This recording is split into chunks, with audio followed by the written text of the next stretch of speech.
à tous et bienvenue pour ce moment de louange.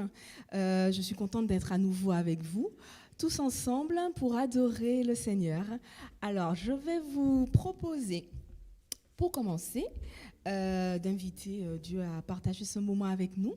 Alors, nous allons incliner nos têtes, fermer les yeux, en tout cas se mettre dans une posture de révérence et écouter cette prière.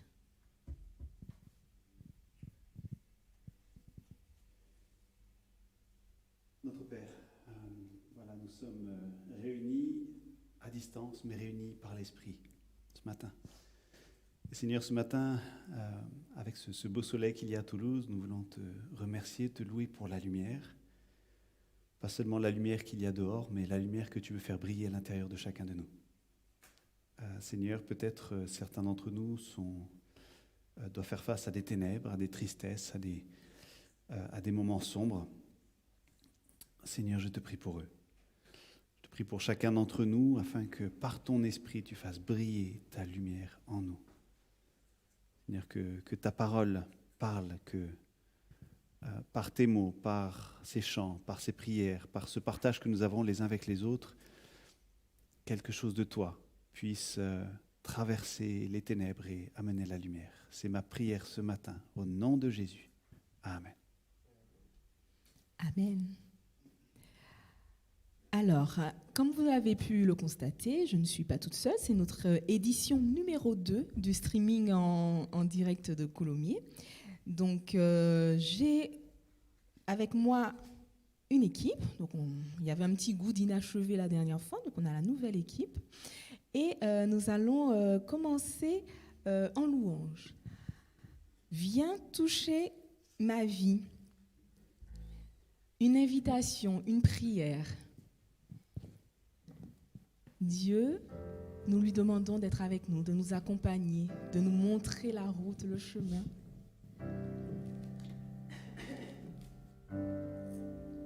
Qu'il nous guide.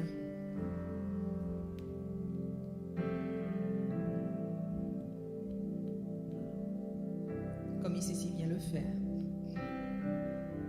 On y va? Oh, quelle paix dans ce moment, dans le calme de ta présence, quand le bruit faiblit et tu parles à mon âme, tu as toute mon attention, fais-moi entendre ta voix, je ne veux rien manquer, Seigneur, mon cœur désire plus de toi, mon cœur cherche ta face, alors je cède à toi. Tout en moi est ému par ton amour, captivé par qui tu es, conduis-moi à te connaître plus encore. Je veux m'approcher de toi, laisser mes peurs derrière moi.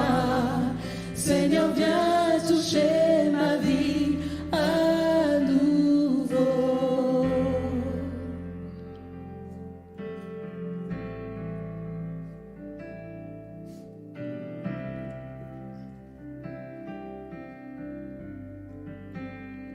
Comme le soleil à l'aurore, comme le soleil à l'aurore, comme la brise dans la nuit, ta paix me restaure, tu me donnes la vie. Il n'y a aucune hésitation dans ton amour, ton affection, nul n'est comparable. Seigneur, mon cœur désire plus de toi, mon cœur recherche ta face, alors je cède à toi. Tout en moi est ému par ton amour, captivé par qui tu es, conduis-moi à te connaître plus encore. Je laissé mes peurs derrière moi. Seigneur, viens toucher ma vie à nouveau. Oh, oh, oh, oh, oh,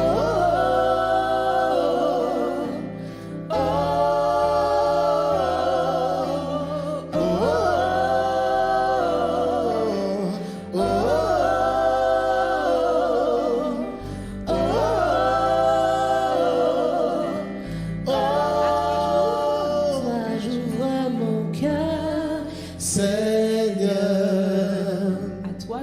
à toi j'ouvre mon cœur à jamais. Donc fais ce que toi seul sais faire. Jésus vient régner dans ma vie. Encore une fois. À toi j'ouvre mon cœur, Seigneur. À toi j'ouvre mon cœur à jamais. Donc fais ce que toi seul sais faire. Oh Jésus, viens régner dans ma vie. À toi j'ouvre mon cœur, Seigneur. À toi j'ouvre mon cœur à jamais. Donc fais ce que toi seul sais faire.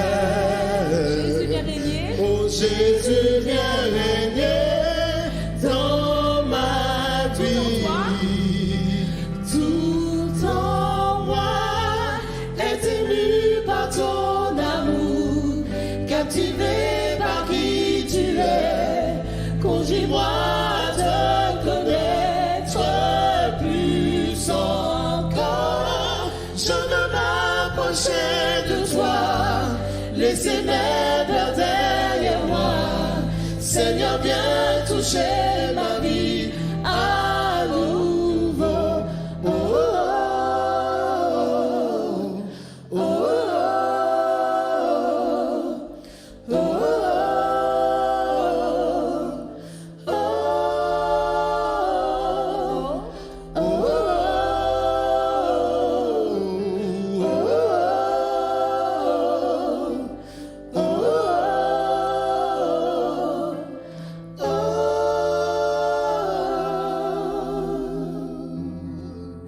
Amen. Viens et manifeste ta présence dans ma vie. Oui, notre Dieu est un Dieu d'amour, ça on le sait, et c'est un Dieu qui nous donne ses bénédictions. Un problème avec le micro. Ah, je crois qu'on n'entend pas bien. Voilà, ça c'est bon. Donc je disais que c'était un Dieu qui nous comble de ses bénédictions. Donc nous allons les chanter, ces bénédictions. Que Dieu étende sur nous ses bienfaits et que, à notre tour, nous puissions étendre aux autres ses bienfaits. Allez, nous y allons. Que Dieu te bénisse et qu'il te garde. Alors, à la maison, n'hésitez pas, vous avez les paroles. Je veux vous entendre jusqu'ici.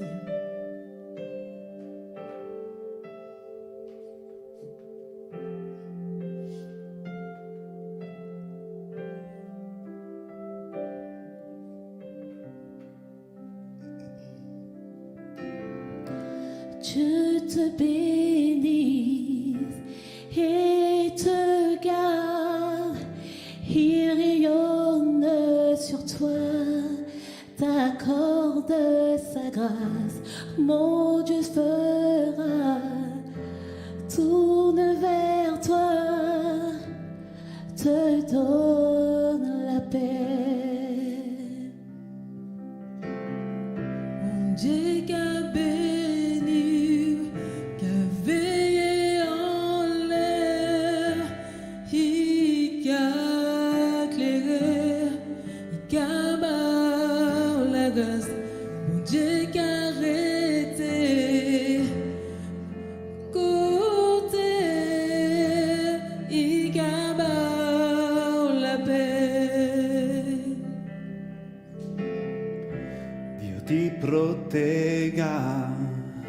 ti benedica, che risplenda il suo volto e la sua grazia su di te ti rinvolga il suo sguardo e sia pace in te.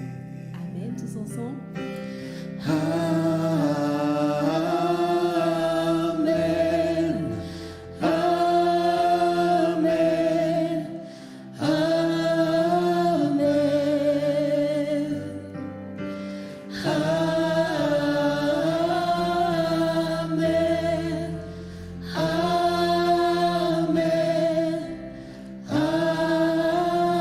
Amen. The Lord bless you and keep you, make his face shine upon you and be gracious to you. The Lord turn his face toward you and give you peace. Just te guarde y bendiga, que extienda su amor, te muestre favor. Just te mire con agrado y te dé paz. Amen.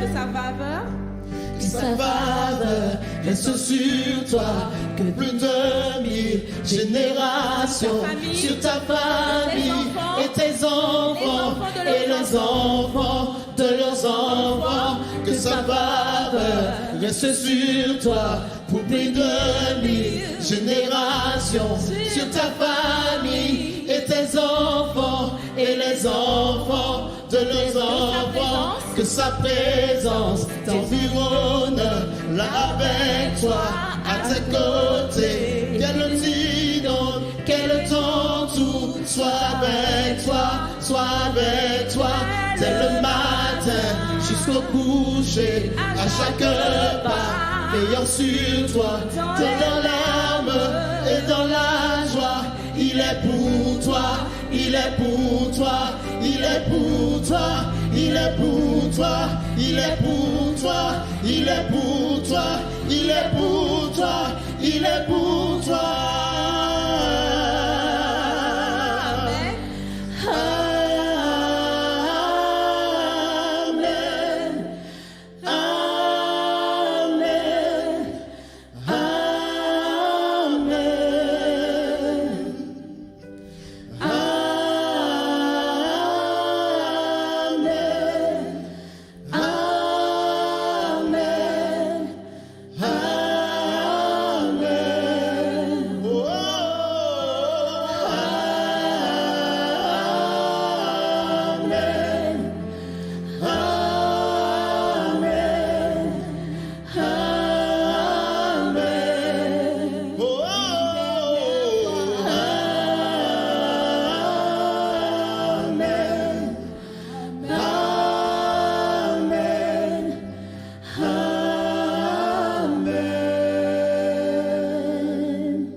Cette bénédiction qui descend telle une pluie.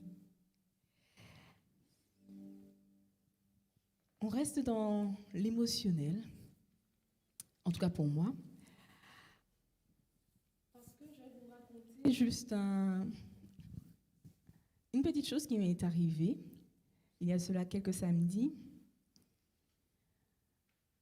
Souvent, quand on prépare des programmes, quand on fait des interventions, on n'a qu'une envie, enfin, on se pose plein de questions.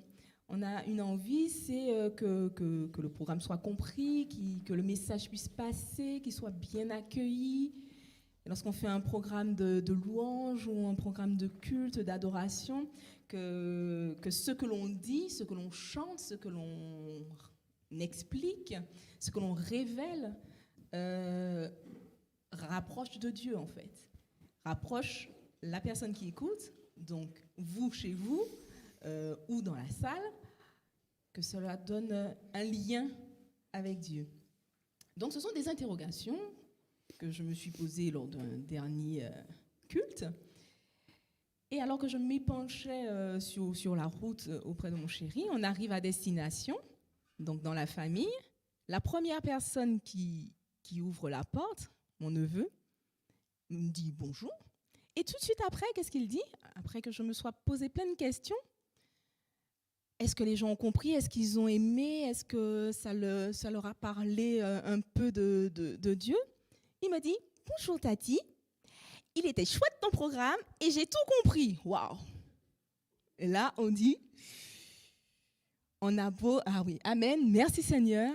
Et on a beau toujours, on a beau connaître, savoir que Dieu est là, il est présent. On lui demande de toucher les cœurs, on lui demande d'être sa voix auprès des autres, de transmettre son message. Et on continue à douter, on continue à se poser des questions, à se remettre en question. C'est bien, mais il y a tout ce petit doute et cette incertitude. Et Dieu répond. Dieu répond aux prières. Pas qu'aux prières où on abîme ses genoux à longueur de journée sur un sol, pas aux prières où on est complètement extatique devant lui. Il répond à toutes les prières, même les simples interrogations. Donc nous continuons avec Dieu élevé. C'est un nouveau chant que l'on va découvrir là, mais ce n'est que la première fois d'une longue série. Donc Dieu élevé. Le titre original, Arise, pour ceux qui connaissent. Vous allez devoir vous adapter. Voilà les premières notes. Adaptez votre connaissance du morceau.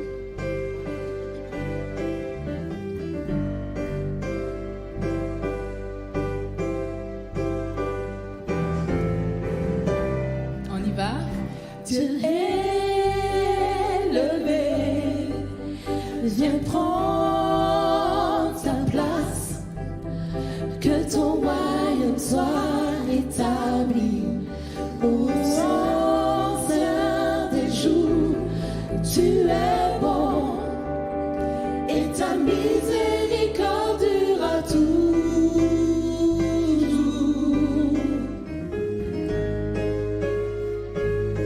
Dieu élevé. Dieu élevé, viens prendre ta place. Nous chantons ton adoration, nous glorifions ton nom. Tu es bon et ta miséricorde durera toujours.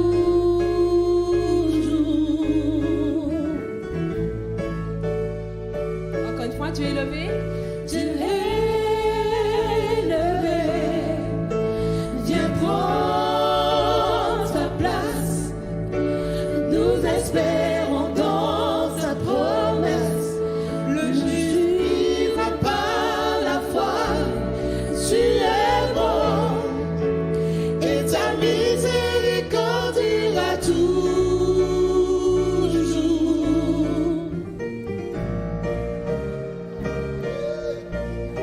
Dieu élevé, viens prendre ta place. Nous venons te rendre gloire et te porter nos louanges, car tu es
m'avez transporté. Je ne sais pas pour vous, moi je me suis laissée porter par la musique. Bravo à vous.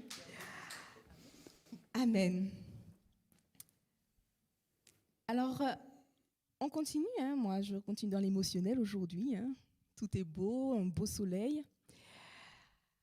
Toujours dans les expériences, vous pouvez vous aussi nous raconter si vous avez des expériences à partager avec nous.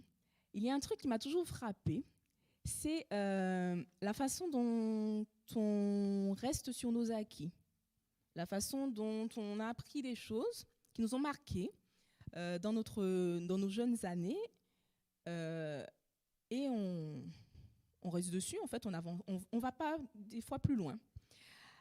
Que ce soit dans nos jeunes années, quand on est enfant, ou nos jeunes années de chrétiens. Un verset m'a marqué, moi, durant toute ma vie, jusqu'à aujourd'hui. Et ce verset, je l'ai découvert lorsque j'avais 6 ans. Quand j'avais 6 ans, pour ceux qui connaissent le Club des éclaireurs, on passe des paliers, on passe des grades. Et à 6 ans, j'ai passé mon premier grade. Bon, mon seul et unique grade, mais c'est le premier grade, le grade rayon de soleil. Et pour ceux qui le savent, pour valider les acquis, tout ce qu'on nous a appris durant toute une année, il y a ce qu'on appelle une inspection, une investiture. Avec le lever du drapeau, tout le monde en uniforme, le petit foulard, les petites chaussures bien propres. Hein, on marche au pas. Et pour valider ces acquis, on nous pose des questions. On doit répondre ce qu'on a appris. On a appris la création, on a appris ci, on a appris ça. Et chaque personne devait réciter un verset.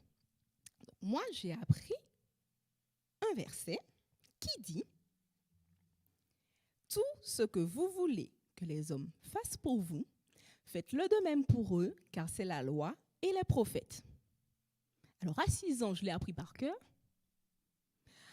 Je me suis dit, mais c'est quoi ce truc? Pourquoi la loi et les prophètes? Pourquoi? Alors, tout ce que vous voulez que les hommes fassent pour vous, pourquoi je veux que les gens fassent des choses pour moi? Et il faut que je fasse la même chose pour eux. Pouh là là. Alors, ma mère m'a donné, bien sûr, quelques petites explications. C'est la loi et les prophètes, c'est parce que c'est écrit dans la Bible, c'est écrit par des hommes de Dieu. Et puis, quand on veut que les autres nous manifestent du bien, nous manifestent de l'amour, tout ça, il faut penser à le faire aussi pour eux. Ah! Et là, je sais pas, ça s'est installé dans ma tête, ça s'est installé dans mon cœur. Et c'est quelque chose qui revient. Et on se rend compte, au fur et à mesure de sa vie, au fur et à mesure qu'on grandit physiquement, qu'on grandit émotionnellement, qu'on grandit intellectuellement et spirituellement, que c'est quelque chose de récurrent. On le constate. Ce que l'on veut que les autres fassent pour nous, en fait, il faut juste commencer par le faire. Et ça suit. Donc, je ne sais pas pour vous s'il y a des versets, des textes, des expériences qui vous ont marqué comme ça quand vous étiez petit, mais ce sont des acquis sur lesquels on peut s'appuyer. Mais ce sont des acquis qui évoluent par l'expérience et qui évoluent aussi dans la connaissance. Parce que, bien sûr, j'ai appris d'autres versets, je l'ai mis en lien avec d'autres histoires et d'autres expériences avec Dieu. Donc moi, ce que je vous souhaite, c'est de vivre cette évolution, de vivre ce... J'ai upgradé dans la tête. C'est vraiment ça, cette évolution dans votre relation avec Dieu, mais ne pas oublier, mais ne pas rester que sur ses acquis. Que ce soit dans vos jeunes années de chrétien ou dans vos jeunes années de vie, vous avez appris des choses. Vous avez appris des choses sur Dieu, vous avez appris des choses sur vous, vous avez appris des choses avec les autres. Et ce sont des bases. Et ces bases, comme on dit, comme le mot l'indique, c'est une base, c'est un substrat. C'est un substrat et de nouvelles choses doivent pousser par-dessus. Allez, on continue en louange et je vous propose Pour ta gloire. Pour la gloire de Dieu, je ferai ce qu'il faut. Pour sa gloire, j'apprendrai à le connaître. Pour sa gloire, je vais aimer ceux qui m'entourent. Pour sa gloire.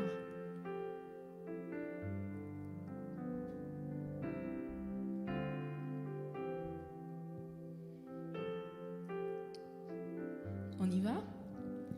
Dieu, si je trouve grâce à tes yeux, Dieu, écoute mon cœur en pleurs, patiemment je t'attends, je veux être où tu es, je traverserai le désert, juste pour te rencontrer, pour ta gloire.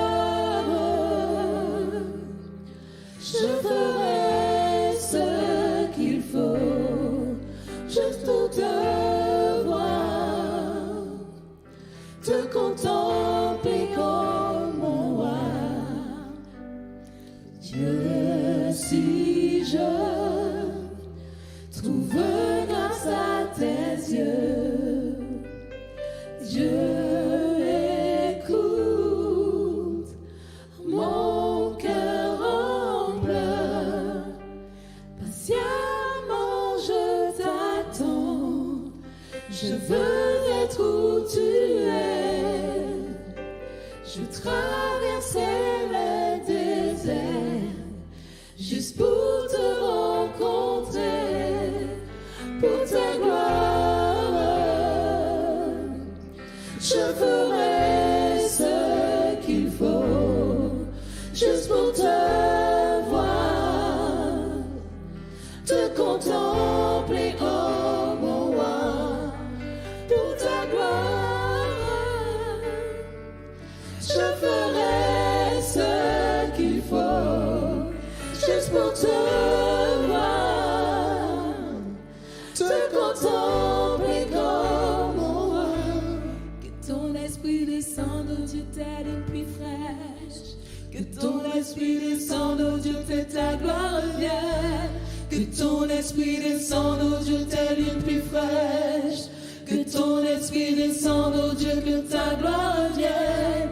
Que ton esprit descende, oh Dieu, telle une pluie fraîche. Que ton esprit descende, oh Dieu, que ta gloire revienne. Que ton esprit descende, oh Dieu, telle une pluie fraîche. Que ton esprit descende, oh Dieu, que ta gloire revienne. Que ton esprit descende, oh Dieu, telle une pluie fraîche. Que ton esprit descende, oh Dieu, que ta gloire revienne. Que ton esprit descende, oh Dieu, telle une pluie fraîche. Que ton esprit descende, oh Dieu, que ta gloire revienne. Ta gloire. Pour ta gloire, je ferai ce qu'il faut, juste pour te voir, te contempler comme mon roi, pour ta gloire. Je ferai ce qu'il faut, juste pour te voir, te contempler comme mon roi. Que ton esprit descende, oh Dieu, telle une pluie fraîche. Que ton esprit descende, oh Dieu, que ta gloire revienne. Que ton esprit descende, oh Dieu, telle une pluie fraîche.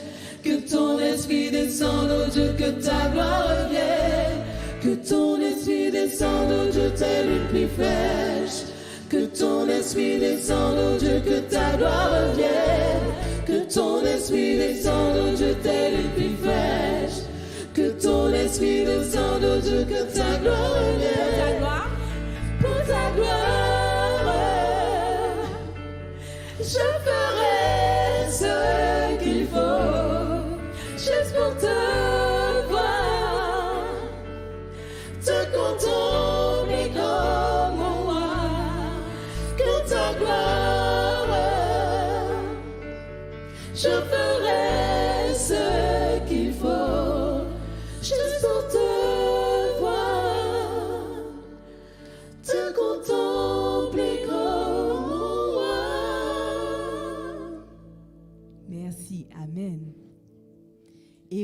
que la gloire de Dieu descende sur nous telle une pluie fraîche. Que sa gloire revienne. On parlait de pluie. La pluie, elle fait quoi? Elle remplit, c'est de l'eau, elle remplit les océans. Ça tombe bien, le prochain chant, c'est océan. Et oui. Ocean.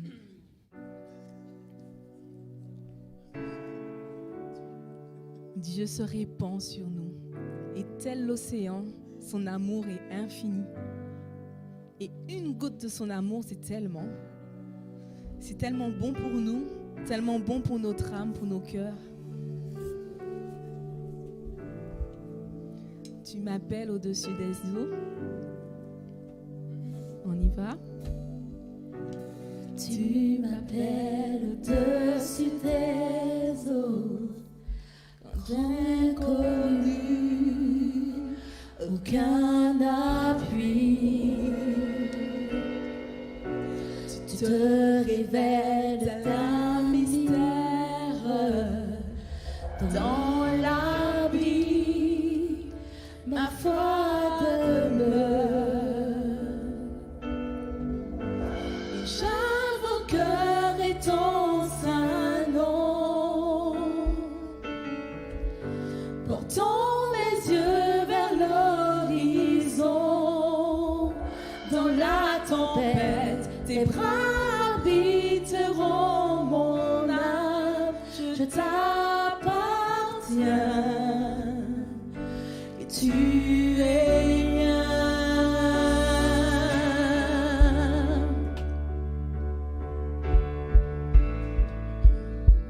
Ta grâce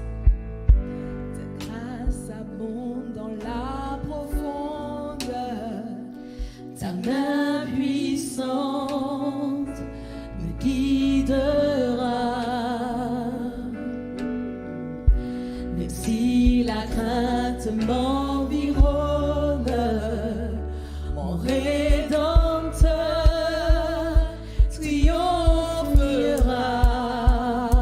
J'invoquerai ton saint nom. J'invoquerai ton saint nom. Tends mes yeux vers l'horizon. Dans la tempête, tes bras habiteront mon âme. Je t'appartiens et tu es mien. Oh,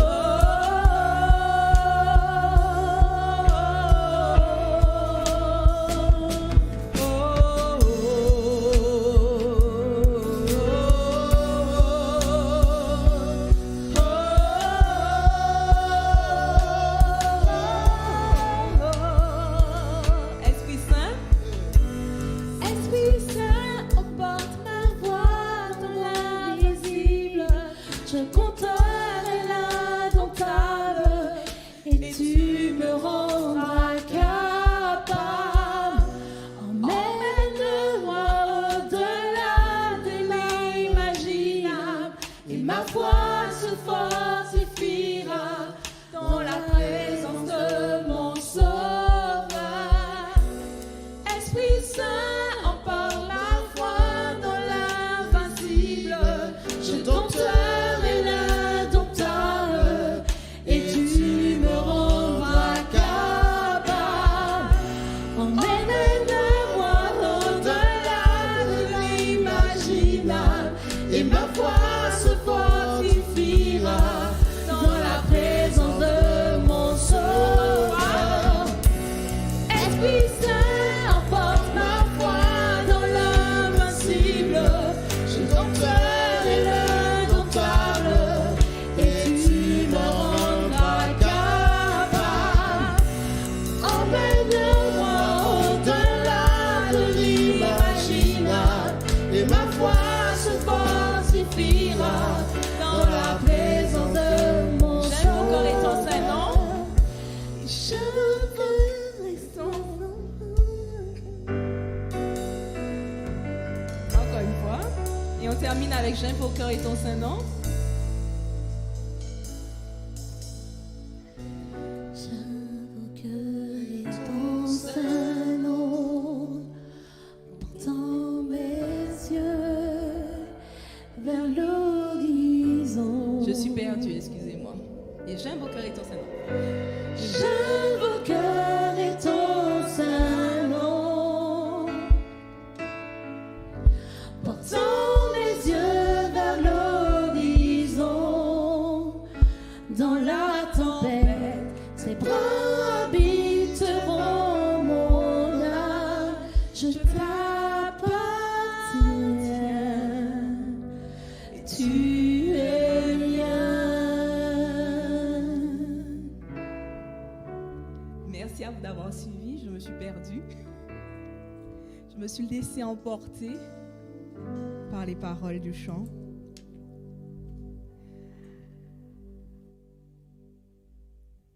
Maintenant, nous allons laisser la place au temps d'enseignement. Nous sommes élevés en louange auprès de Dieu.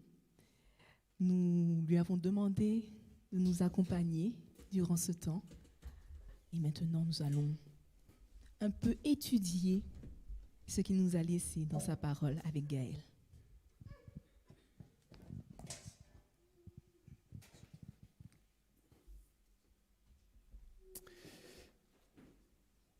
Merci beaucoup Sarah pour ces chants, pour ces partages qui nous élèvent. Bonjour à vous qui êtes connectés, qui êtes là avec nous. En tout cas, c'est un plaisir d'être ensemble. En réfléchissant à ce que je pensais partager ce matin, j'y pensais ce matin en fait. On s'appelle Église Gospel. Et en fait, le gospel, je crois, est né au sein de la souffrance. Et le gospel, c'est vraiment un cri vers Dieu. C'est un cri qui dit « Seigneur, je suis tout en bas, viens à mon secours ». C'est ça le gospel. C'est un cri vers Dieu qui dit « Je suis enfermé, je suis esclave, je suis dans ma prison. Seigneur, viens me libérer. Viens me libérer de cette souffrance et donne-moi de l'espoir. » Aujourd'hui, je pensais réfléchir un petit peu par rapport justement à la souffrance. C'est notamment quelque chose qu'a vécu un homme qui s'appelle Job.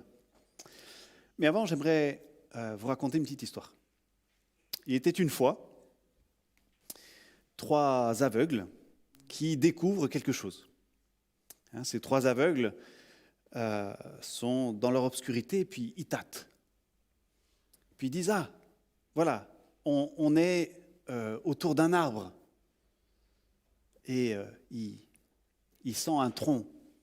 Il touche. Il dit « Ben voilà, là, on est près d'un arbre. » Et puis, l'autre aveugle qui est à côté de lui qui dit « Mais non, pas du tout.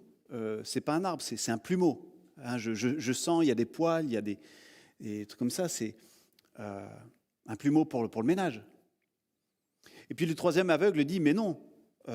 Vous n'y êtes pas du tout. Là, on est à côté d'un serpent. Je le sens. » Les 3 aveugles ne savaient pas qu'ils touchaient tous un éléphant.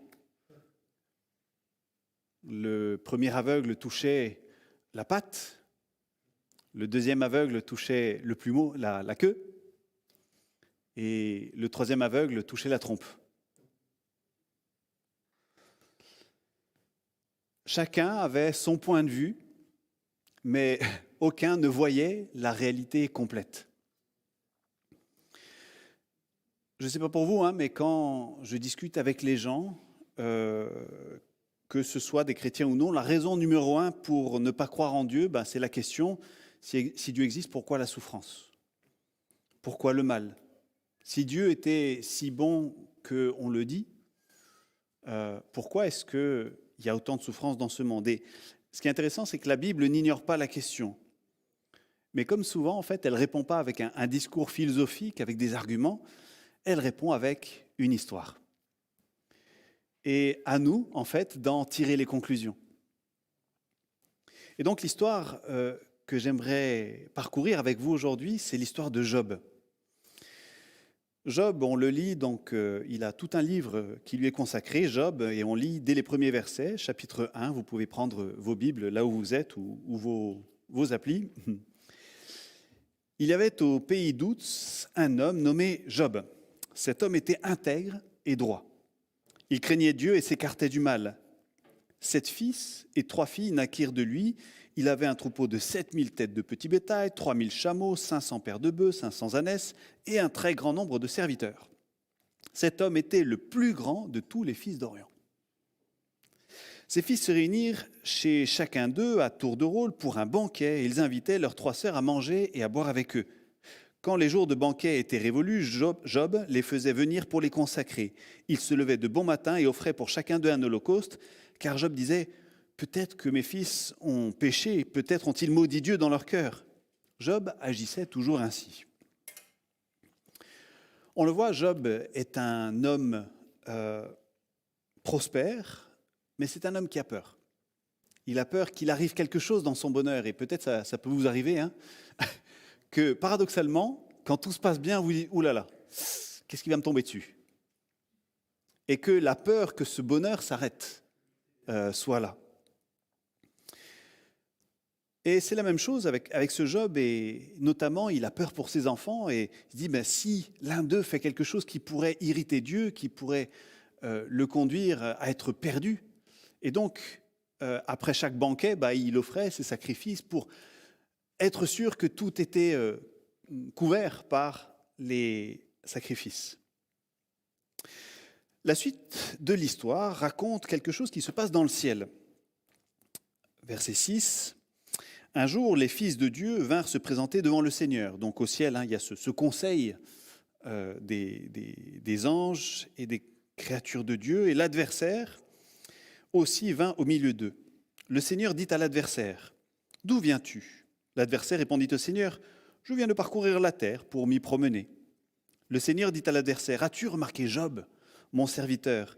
Il n'y a personne comme lui sur la terre. C'est un homme intègre et droit qui craint Dieu et s'écarte du mal. » L'adversaire répondit au Seigneur, « Est-ce pour rien que Job craint Dieu ? Est-ce que tu ne l'as pas protégé, lui, sa maison et tout ce qui lui appartient ? Tu as béni l'œuvre de ses mains et son troupeau s'accroît dans le pays. Mais étends ta main et touche à ce qui lui appartient, à coup sûr, il te maudira en face. » Le Seigneur dit à l'adversaire, « Eh bien, tout ce qui lui appartient est en ta main, seulement ne porte pas la main sur lui. » Alors l'adversaire se retira de devant le Seigneur. Étrange conversation dans le ciel entre Dieu et un être appelé l'adversaire. Est-ce que Job aime Dieu par intérêt ? C'est facile d'aimer Dieu quand tout va bien. C'est ça que dit l'adversaire. Il dit, voilà, tout va bien pour lui, donc c'est normal qu'il te suive, qu'il soit intègre, c'est facile. Et l'adversaire met Dieu au défi, dit, moi je suis sûr que son cœur, il va être révélé par la souffrance. Enlève-lui tout ce qu'il a, et tu verras, il va te maudire. Exactement ce que Job voulait éviter avec ses enfants. Il disait peut-être qu'ils ont maudit Dieu sans le savoir, ou peut-être qu'ils avaient trop bu, et puis ils ont dit des choses, donc je fais le sacrifice. Voilà. Il dit, je suis sûr que Job, en fait, si on lui enlève les bonnes choses, il va faire la même chose. Et donc, les malheurs s'abattent sur le pauvre Job, par vagues. Il perd tout, ses 7 enfants, ses biens. Et puis, dans un deuxième épisode, puisqu'il ne renonce toujours pas à suivre Dieu, Job l'adversaire le touche aussi dans sa santé. Il a tout perdu. Et même sa femme, il la perd quelque part, puisque sa femme l'invite, lui dit, mais écoute, il ne te reste plus rien, donc maudis Dieu et meurs. Comme ça, tu seras tranquille.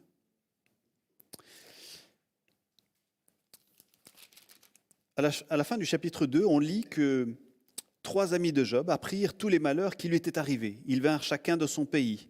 Éliphaz le Thémanite, Bildad le Shaorite et Tsophar le Naamatite. Ils se concertèrent pour aller le plaindre et le consoler. Ayant levé les yeux sur lui de loin, ils ne le reconnurent pas et se mirent à sangloter. Ils déchirèrent leurs manteaux et jetèrent de la poussière vers le ciel au-dessus de leur tête. Ils s'assirent avec lui par terre pendant 7 jours et 7 nuits. Personne ne lui dit un mot, car ils voyaient que sa douleur était très grande.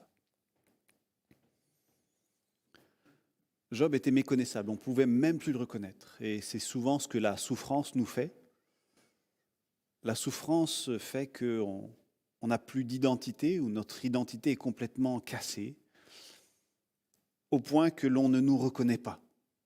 Ça ne lui ressemble pas, il n'est pas comme ça. Voilà ce que la souffrance peut faire. Et ses amis sont tellement tristes, tellement touchés, qu'ils disent, qu'est-ce qu'on peut faire? Et au début, ils ne savent pas, et donc ils se taisent. Et parfois, c'est la meilleure des choses à faire, face à la souffrance d'un ami, de se taire.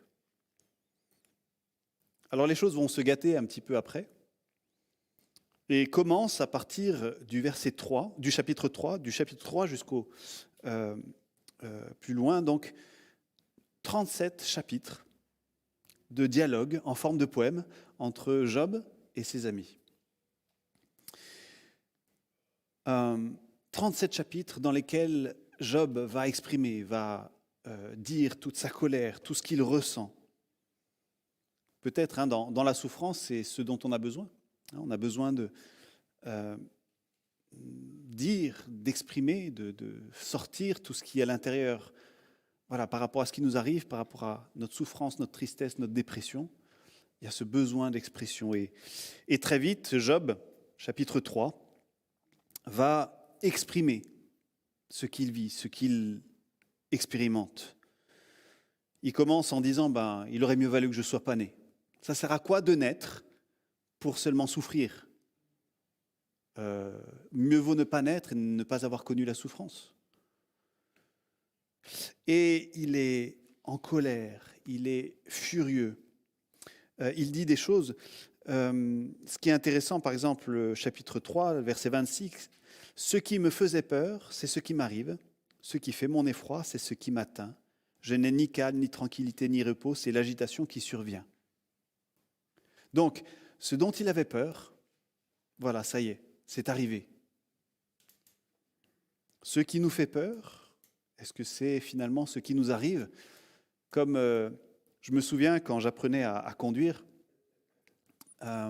le moniteur, quand on était sur la route, je voyais une voiture arriver en face et je regardais la voiture. Et il me disait, ne regarde pas la voiture parce que tes yeux et tes mains vont suivre ton regard. Ils vont aller là où tu regardes. Et donc, quand je voyais la voiture arriver en face, je la regardais parce qu'elle me faisait peur. Et donc, naturellement, mes mains me dirigeaient vers elle. Et donc, le moniteur m'a dit, non, ce qu'il faut faire, c'est que tu regardes là où tu veux aller. Donc, ne regarde pas la voiture, regarde là où tu veux aller, et tes mains vont suivre ce chemin. Ici, ce que Job regardait, finalement, c'est ce qui lui est arrivé. Et on sent toute la colère de Job, chapitre 9, les versets 22-23, par exemple, je lis. C'est pourquoi j'ose dire, Dieu fait mourir l'innocent comme le coupable. Quand un grand malheur tombe tout à coup et tue des gens, Dieu s'en moque et il se moque du désespoir des innocents. Quand un pays est livré au pouvoir d'un assassin, Dieu ferme les yeux des juges. En effet, si ce n'est pas lui qui le fait, qui est-ce donc? C'est fort, hein? Dieu, il est méchant. Dieu, il s'en fout. Dieu ne nous aime pas. Il se moque du désespoir des innocents. C'est horrible. Voilà la vision que Job il a dans sa colère. Voilà ce qu'il dit. Et il en met des tonnes. Il dit toute sa colère contre Dieu. Et peut-être ça vous est arrivé de vous dire, mais où il était Dieu? Quelque chose qui vous arrive, ou alors quelque chose qui arrive à un de vos proches, une maladie, un accident. Où était Dieu? Où étaient les anges qui devaient protéger?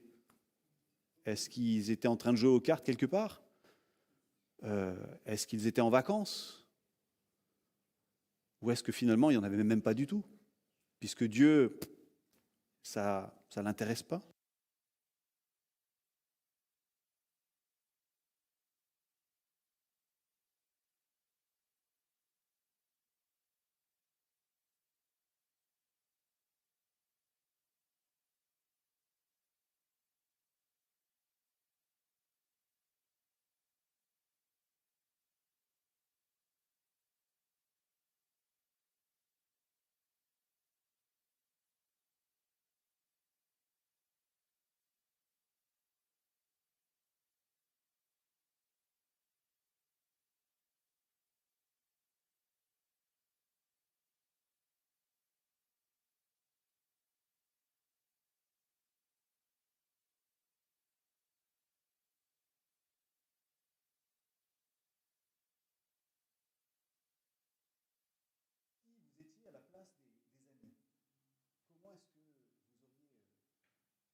Je dois reprendre depuis où?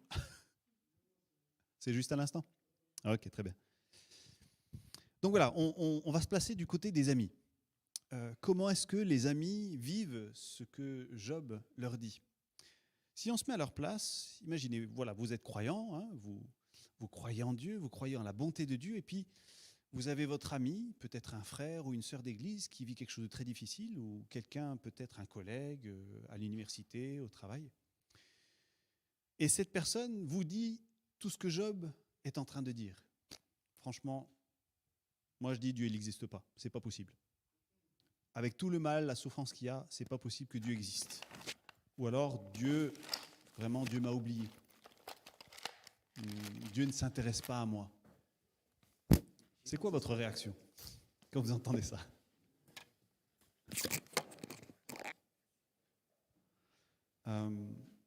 Alors je ne sais pas pour vous, mais moi je tombe souvent dans le panneau. Ma réaction, c'est de commencer à défendre Dieu. On commence à dire, mais non, Dieu il n'est pas comme ça. Et on se met à être l'avocat de Dieu. On part dans de l'argumentation.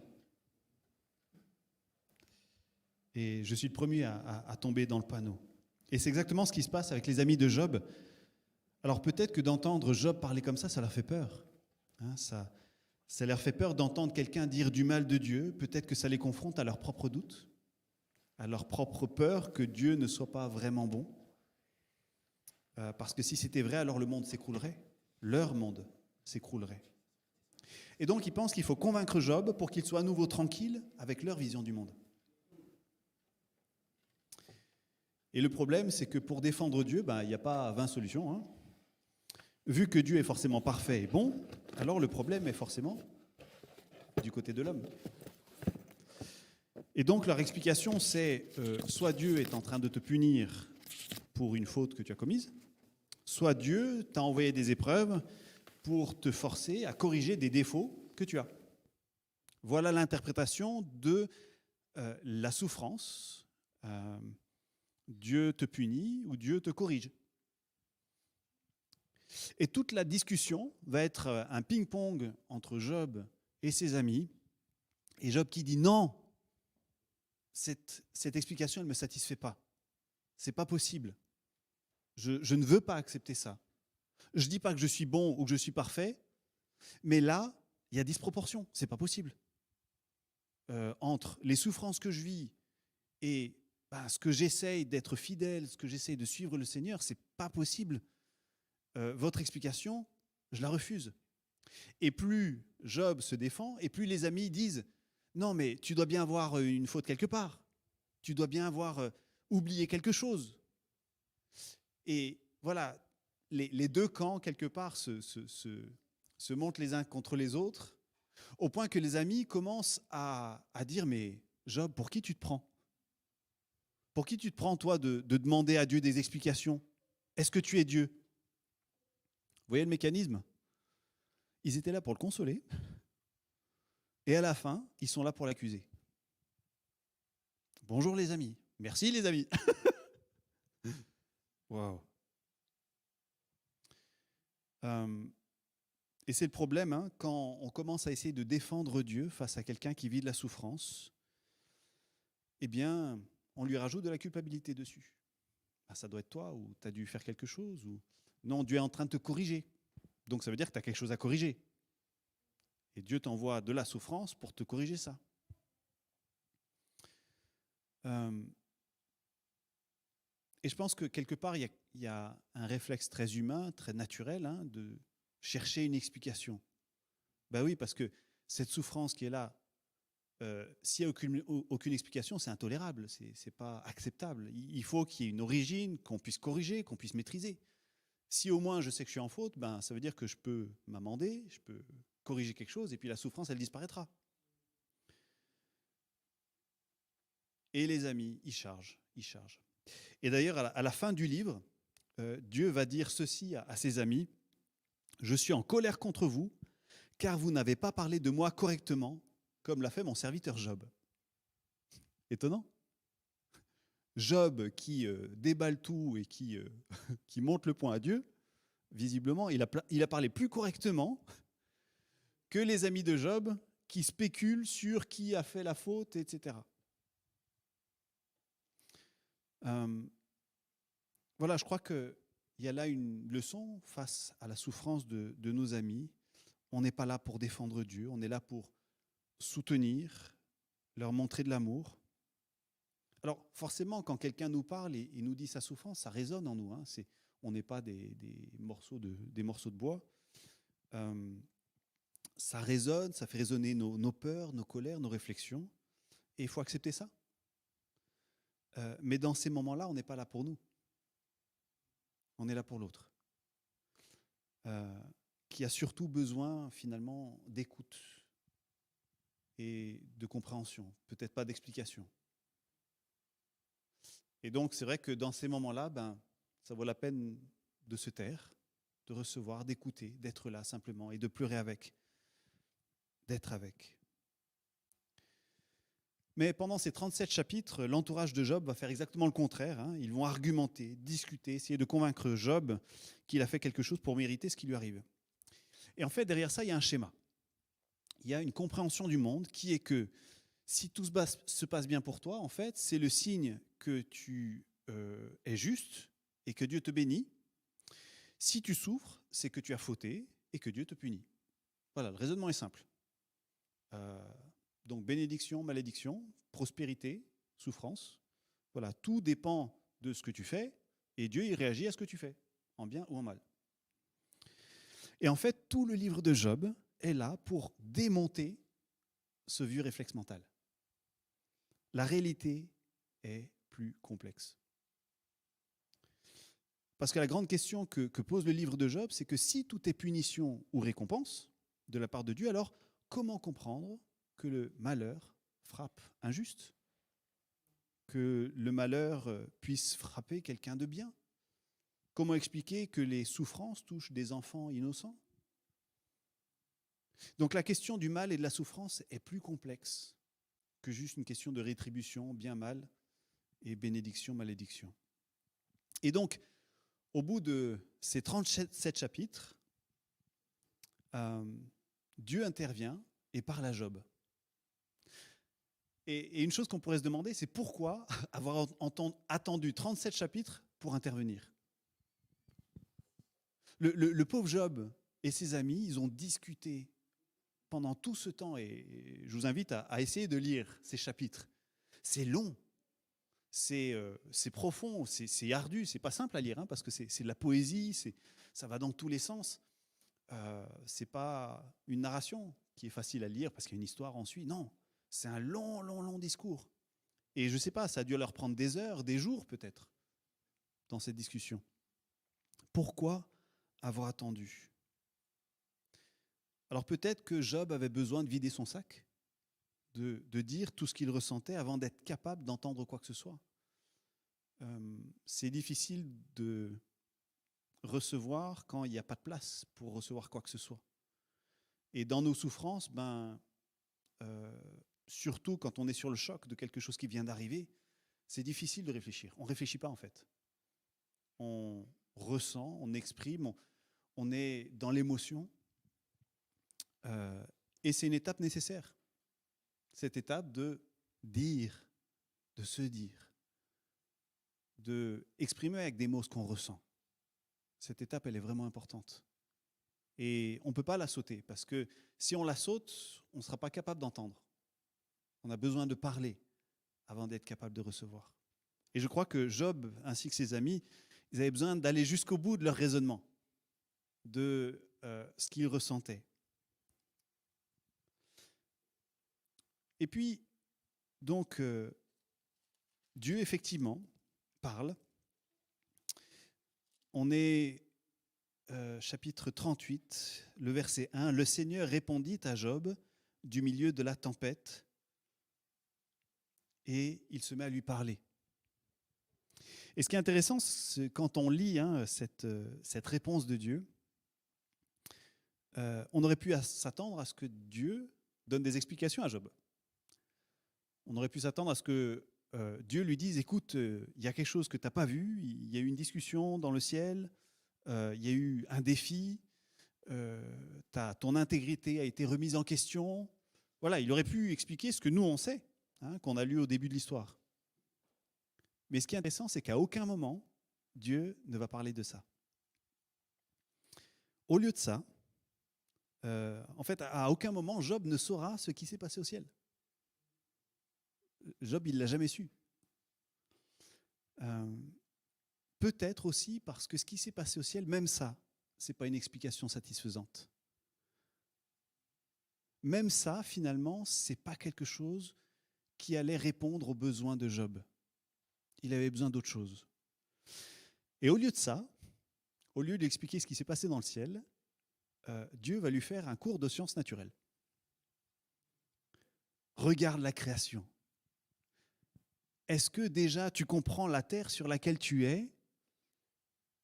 Et vu à quel point c'est complexe, comment tu comprendrais ce qui se passe au ciel?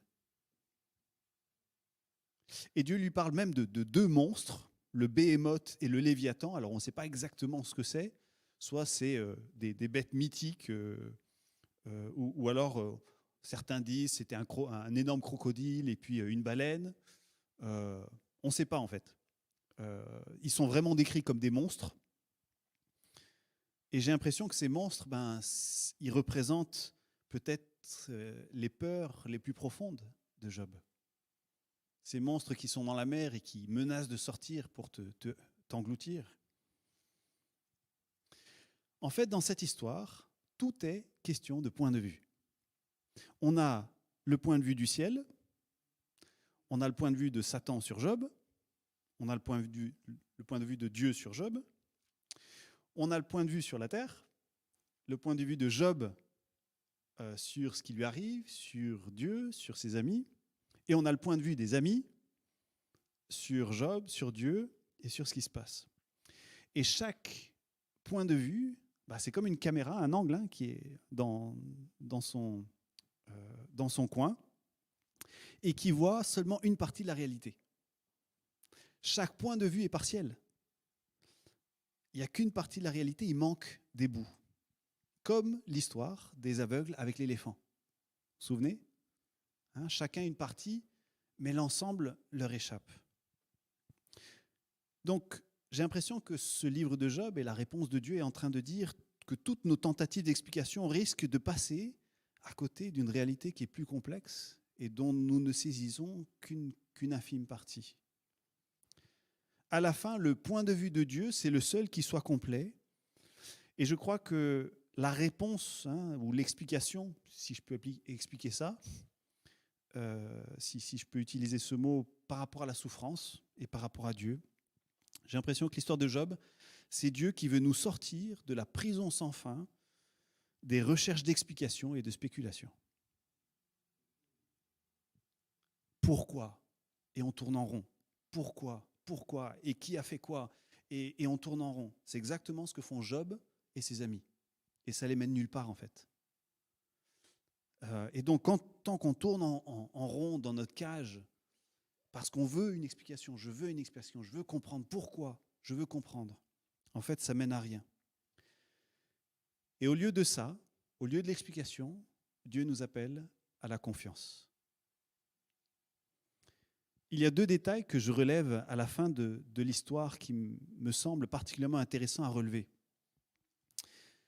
À la fin du discours de Dieu, Job reconnaît qu'il a une vision partielle et que peut-être il y a des choses qui lui échappent. Et on peut lire chapitre 42. Job répondit au Seigneur, « Je sais que tu peux tout et qu'aucune pensée ne t'échappe. Ainsi j'ai parlé sans comprendre des choses étonnantes qui me dépassent et que je ne connais pas. Mon oreille avait entendu parler de toi, maintenant mon œil t'a vu. C'est pourquoi je renonce, je me repens sur la poussière et la cendre. » Alors on sent que il a pris quelque chose, ça l'a touché, ça l'a calmé, ça a apaisé quelque chose en lui. Le fait de retrouver sa petitesse devant Dieu, lui a fait retrouver quelque chose de bon, une sorte de stabilité.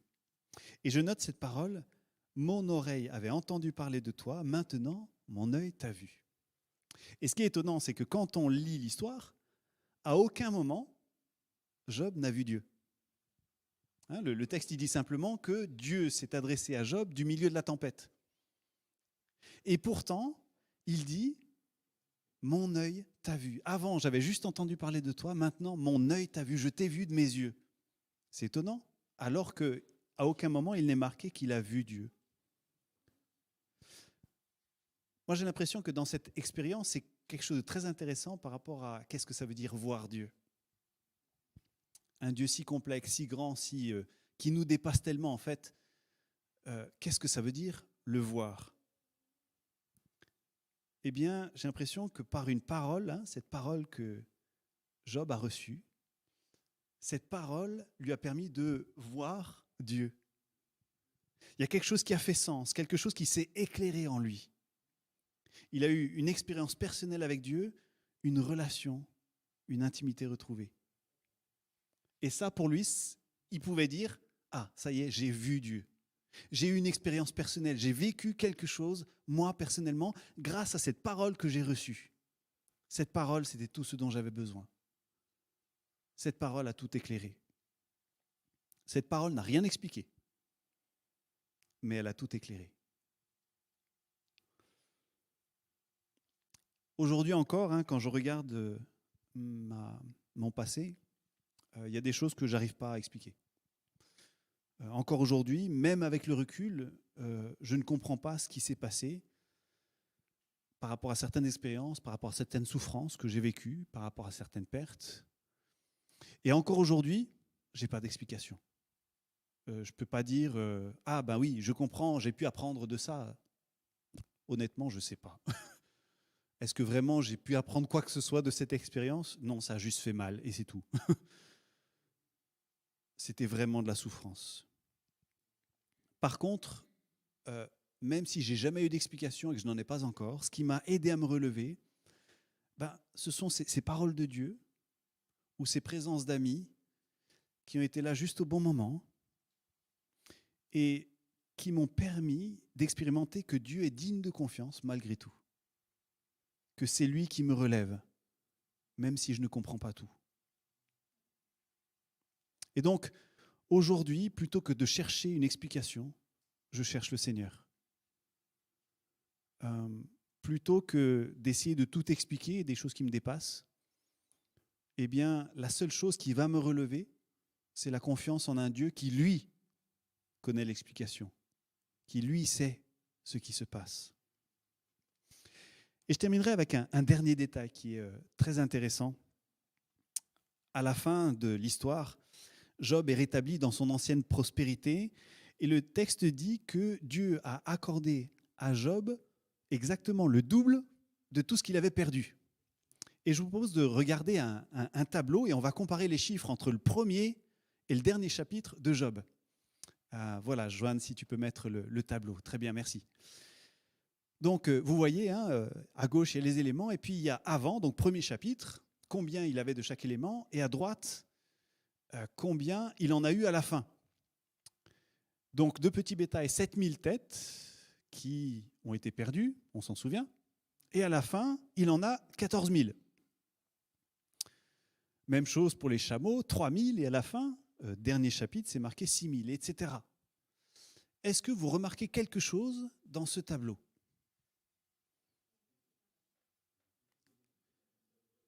Les fils et les filles. Il n'y a pas 14,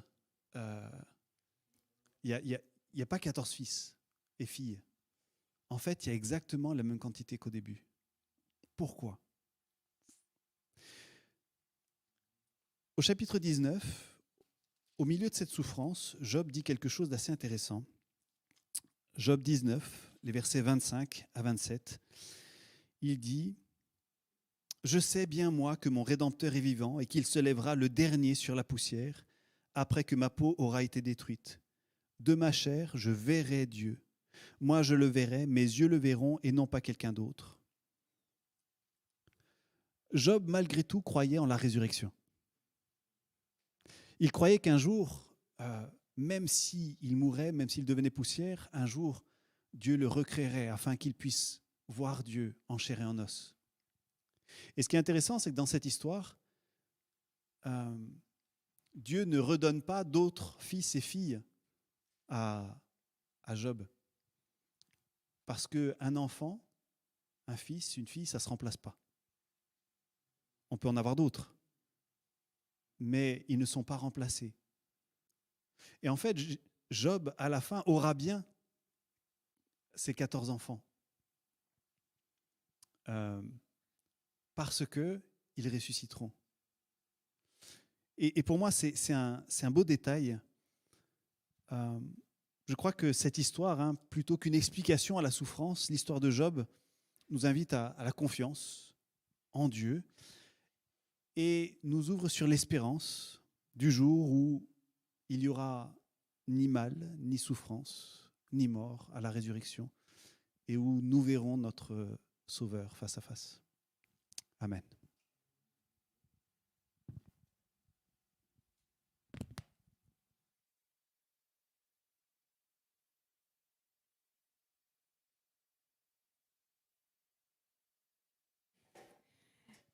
Merci beaucoup pour cette relecture. Il y a des réflexes qui ont du mal à rentrer. Pour cette relecture du livre de Job, cette nouvelle vision.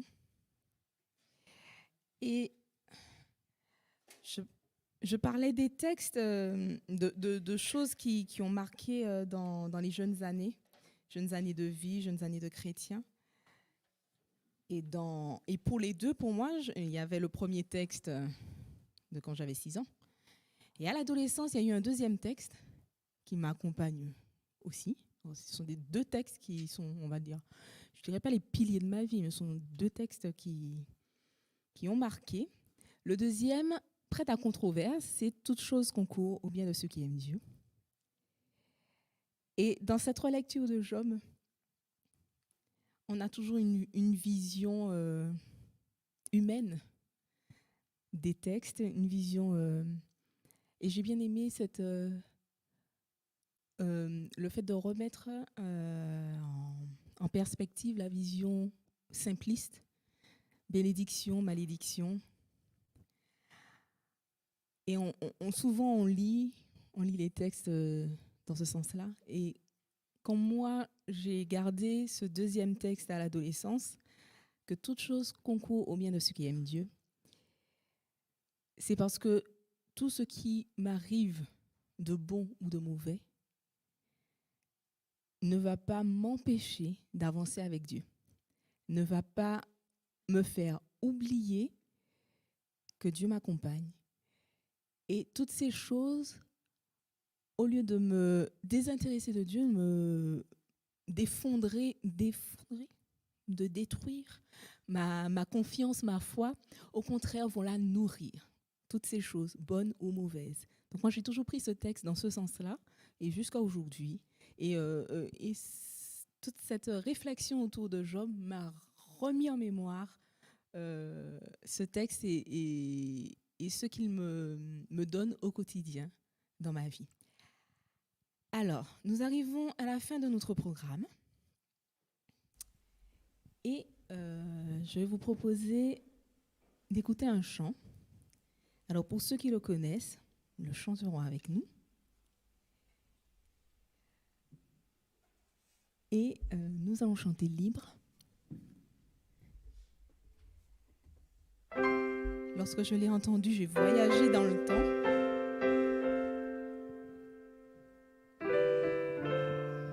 Ça m'a ramené loin.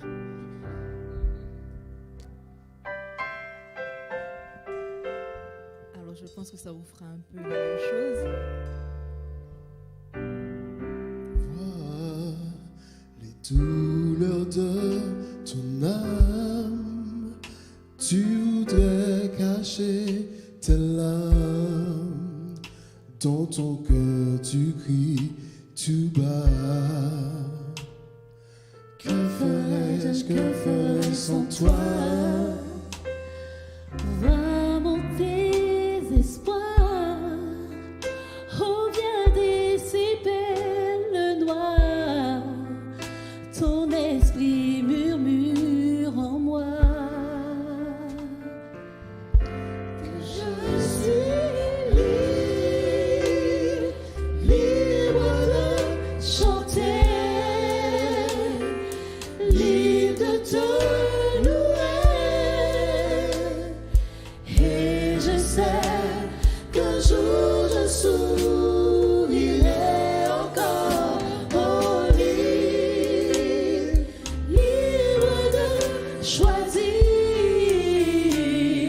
de t'appartenir.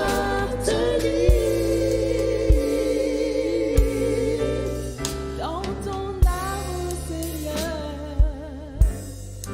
Oui,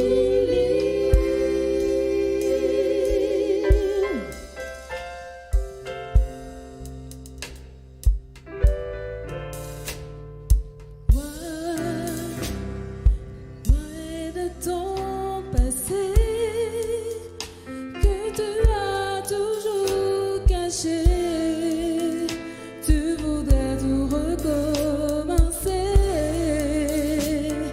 Lève-toi et prends courage, va. Pense plus à hier, car il entend ta prière. Son esprit me dit tout bas que je suis libre de chanter, libre de te louer. Et je sais qu'un jour je sourirai encore. Libre de choisir de t'appartenir.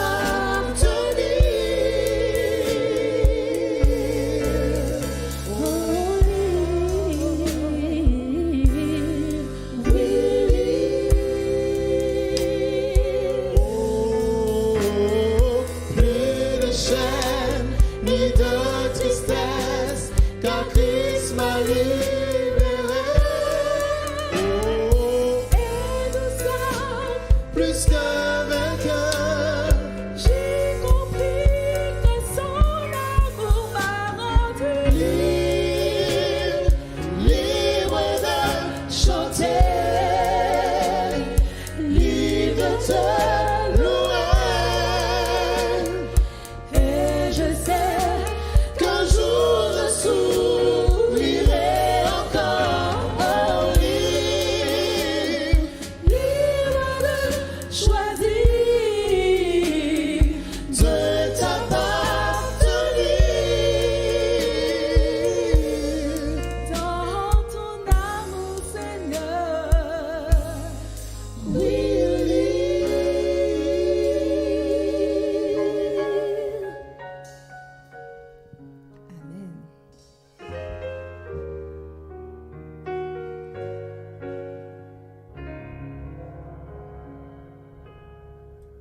Oui, nous sommes libres en Christ. Nous sommes libres de profiter de son amour ou de le rejeter. Nous sommes libres d'accepter tout ce qu'il fait pour nous. Nous sommes libres de partager aussi tous ses bienfaits. Je laisse à nouveau la place à Gaëlle pour les annonces.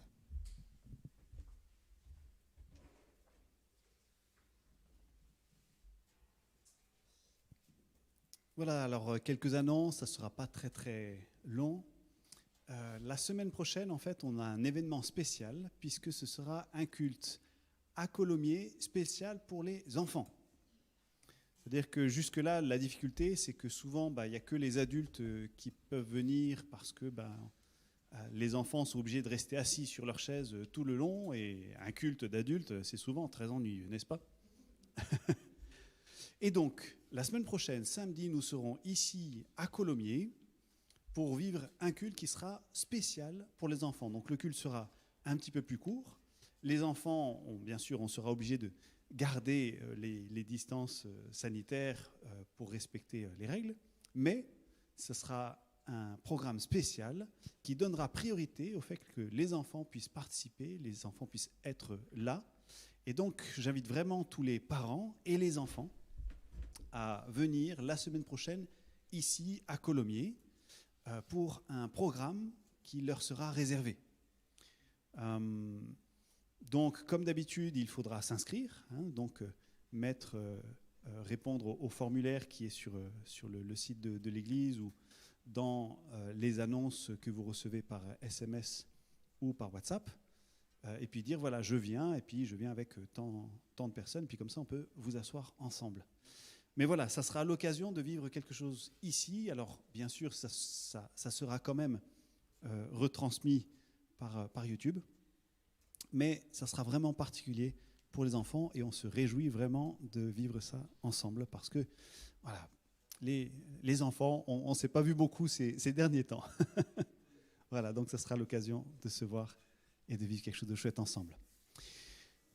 J'en ai parlé depuis quelques semaines. Maintenant, ça y est, ça commence. Donc, la semaine prochaine commence le programme Marcheurs en Christ. Donc, vous connaissez le principe. C'est des études de la Bible en petits groupes. Un premier cycle qui aura lieu le jeudi soir à 20h. En tout cas, pour l'instant, c'est ça. Après, avec le groupe, on peut décider d'un autre horaire si ça convient au plus grand nombre. Mais donc, le premier cycle qui a pour but de préparer au baptême ou simplement de revisiter les bases de la foi, eh bien, donc, ça sera le jeudi soir à 20h, ça sera en ligne. Et le mardi soir, ça sera le deuxième cycle qui est pour après le baptême ou pour ceux qui désirent approfondir, et notamment comment mettre en pratique la vie chrétienne. Et donc, on apprend comment lire la Bible, comment prier, comment louer, comment. C'est ça l'idée.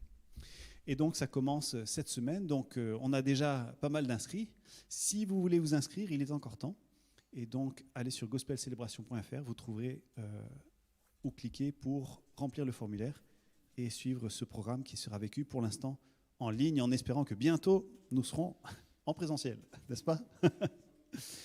Voilà, et puis donc, pour être tenu au courant, vous connaissez déjà. Si vous ne connaissez pas et que c'est la première fois que vous regardez le culte de l'Église, donc le numéro de l'Église 06 29 77 44 47, vous envoyez un message WhatsApp et chaque semaine vous recevez un petit message qui vous donne les infos et notamment pour savoir si vous pouvez venir à Colomiers ou si c'est seulement sur YouTube pour éviter de venir et de se retrouver devant porte close, ce qui serait assez dommage.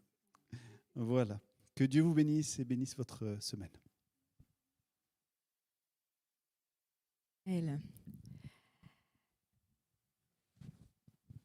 Alors, on a du temps. On n'a pas de temps? On a un peu de temps. Bon, vous, à la maison, vous ne voyez pas, mais ils me regardent déjà bizarrement tous. Ils me voient venir.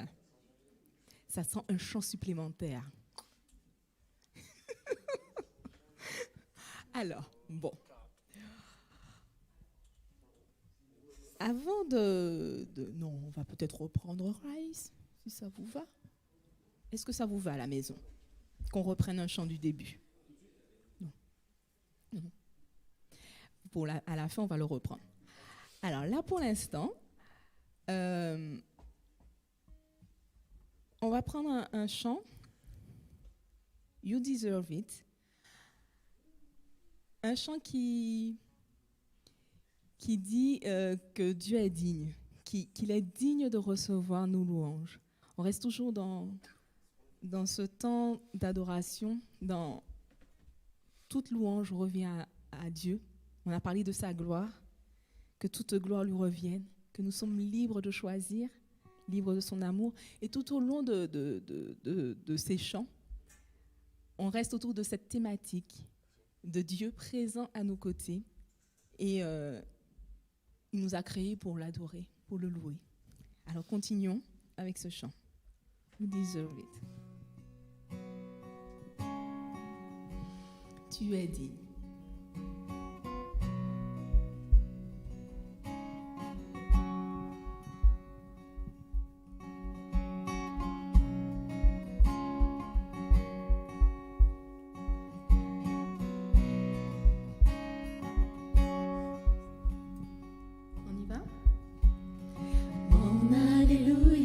Monte vers toi. Mon Alléluia, ô Dieu, reçois. Mon Alléluia, monte vers toi. Mon Alléluia, ô Dieu, reçois. Car tu es digne.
Dieu, reçois Encore une fois.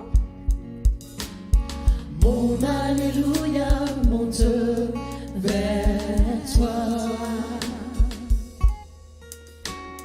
Mon alléluia, oh Dieu, reçois. Amen. Inclinons nos têtes. Juste pour remercier, te dire merci Seigneur. Merci de ce moment de partage, ce moment de chant, d'adoration, de musique et de message. On en apprend des choses, on redécouvre et on s'affermit dans d'autres messages, dans d'autres informations, dans d'autres façons de te rendre gloire. Merci pour tes bienfaits et accompagne-nous tout au long de cette journée. Amen. Alors, pour terminer, je vous propose maintenant de reprendre un chant du début. C'était le chant qu'on avait en apprentissage.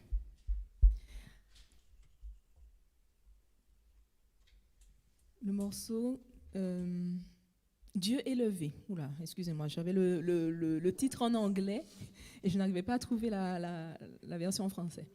Donc, Arise, Dieu élevé. Quand vous êtes prêts, je suis prête.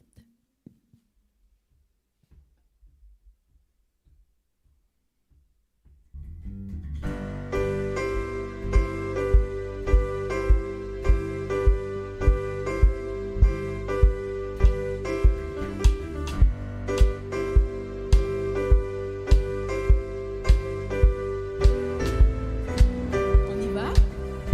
Dieu élevé, viens prendre ta place, que ton royaume soit établi aux anciens des jours. Tu es bon et ta miséricorde durera toujours.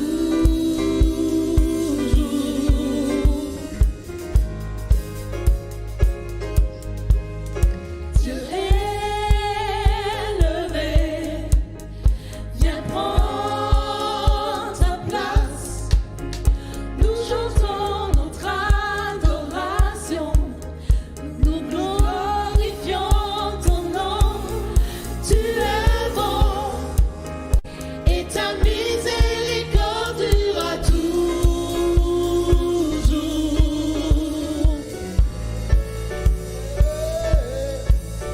Dieu élevé, viens prendre ta place.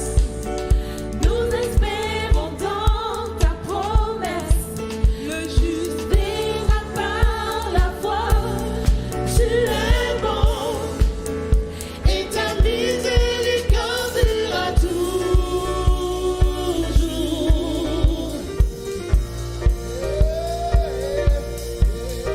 Dieu élevé, viens prendre ta place. Nous venons te rendre gloire et toi porter nos louanges, car tu es bon et ta miséricorde durera toujours.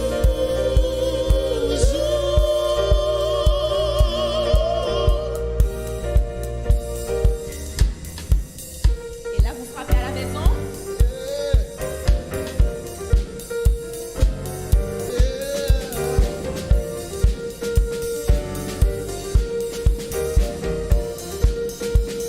C'est parti. Tu es bon, si bon.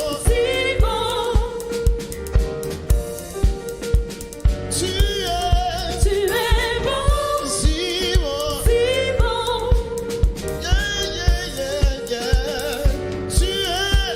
es bon, si bon. Tu es bon, si bon. Vraiment, toujours. Tu es bon, si bon.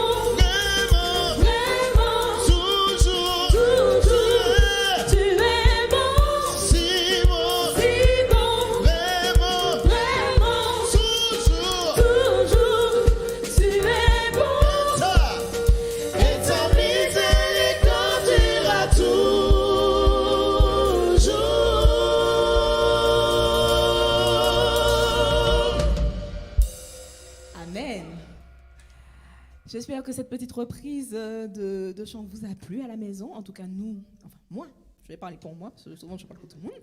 Pour moi, c'était génial. Merci à tous d'avoir joué le jeu. Merci d'y avoir participé.